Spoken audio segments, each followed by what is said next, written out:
Hello dear viewers, and welcome to another video from me here down in the ancient dwarven hold of our ancestors. I wish a Merry Christmas to all who celebrate and a good New Year.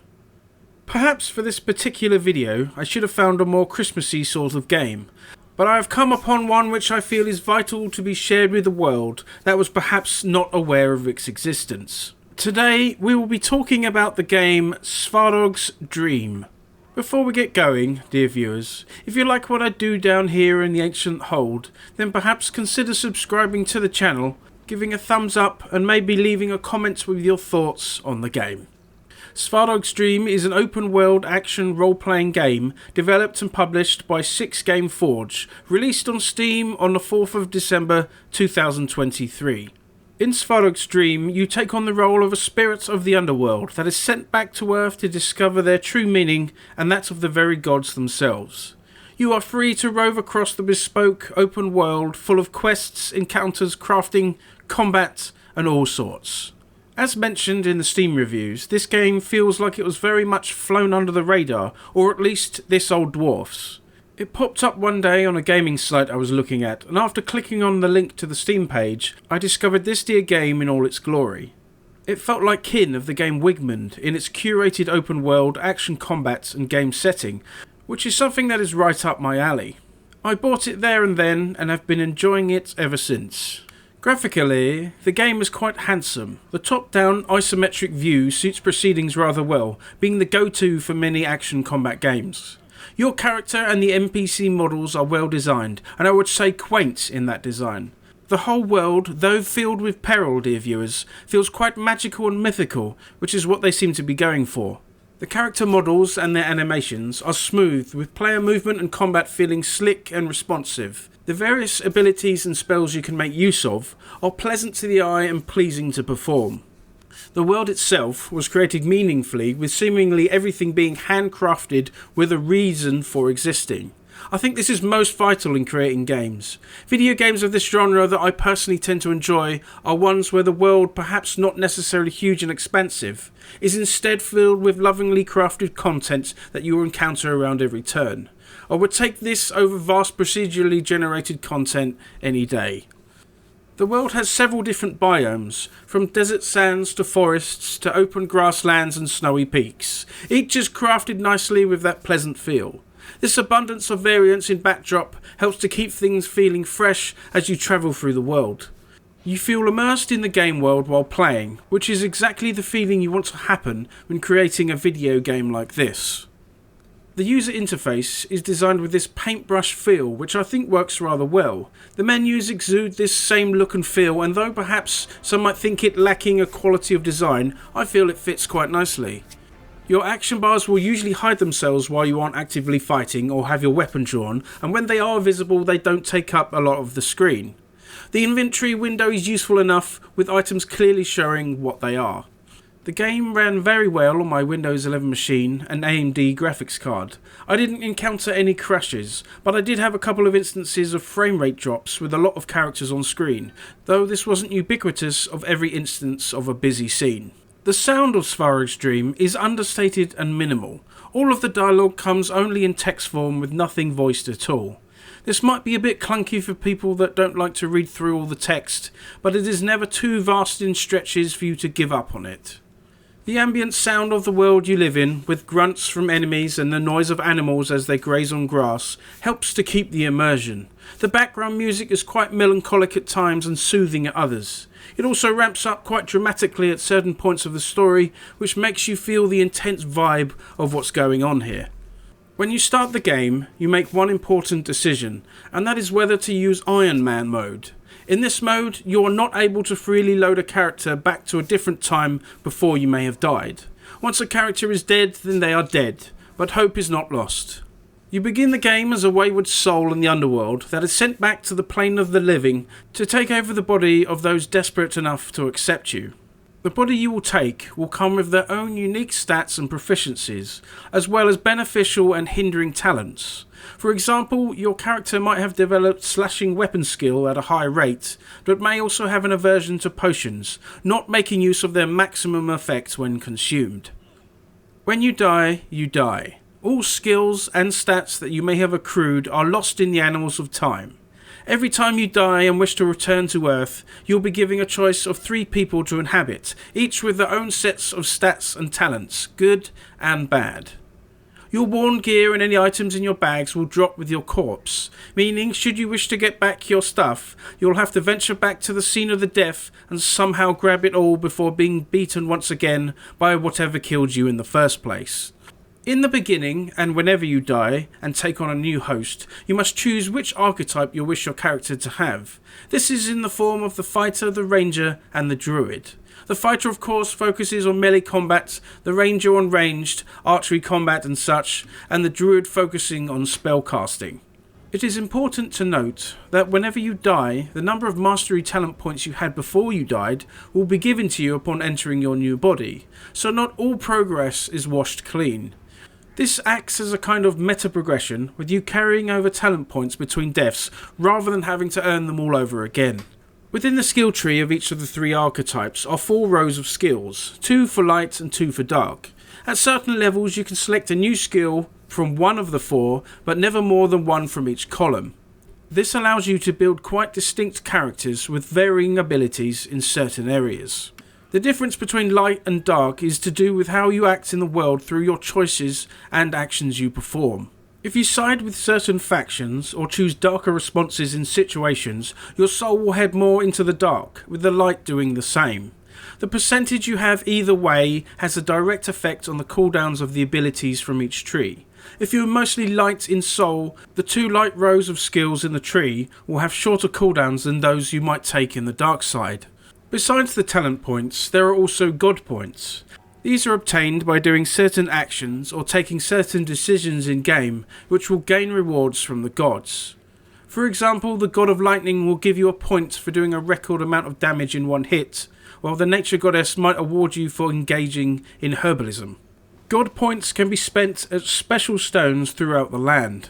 When you click on one, you are presented with a list of what you wish to purchase. You can buy experience points, divine weaponry, positive talents, and even remove negative ones.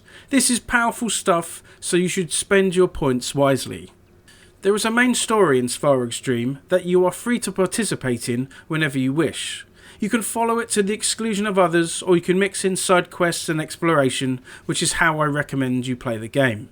There are lots of quests knocking about the place, as well as points of interest and hidden places that might hold something to aid you in your cause, or perhaps a swift death and back to the underworld, for that is where you head every time you are defeated.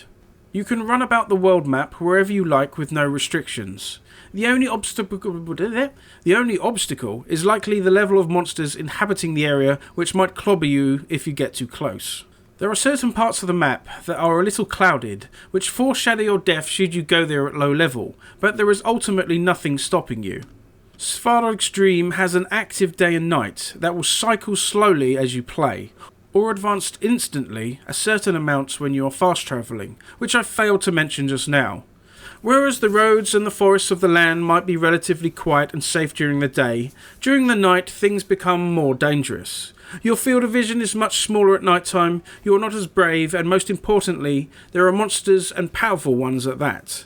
This makes moving about at night a lot more dangerous, so you must be bold and sure to defend yourself should you get rushed by a roving bunch of monsters out for your blood. You can sprint for periods of time, using up your stamina, and this is okay for short distances, but you can also make use of animal necklaces that you'll come across in the world. These allow you, with the press of the spacebar, to transform into various animals. Some of them are very fast, allowing you to cross great distances with great speed. Some might even allow you to sneak into certain places unnoticed, or turn into great beasts to do battle with thy foe. Survival, and thusly the road to prosperity, is determined by the managing of your character's abilities, and most importantly their equipment and consumables. There is a hunger mechanic where if your hunger falls below a certain level, you will be unable to regenerate health out of combat. A high level of hunger will also prevent you from using fast travel. Certain locations and inns will allow you to jump directly to them. To get a full belly, you must of course eat some food.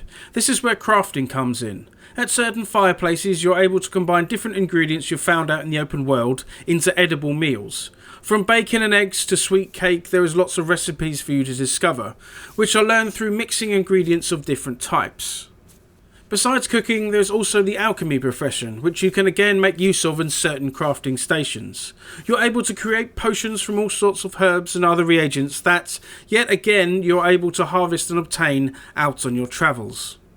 There are your usual health and mana potions, which you will surely need, as well as other more powerful items for you to make use of.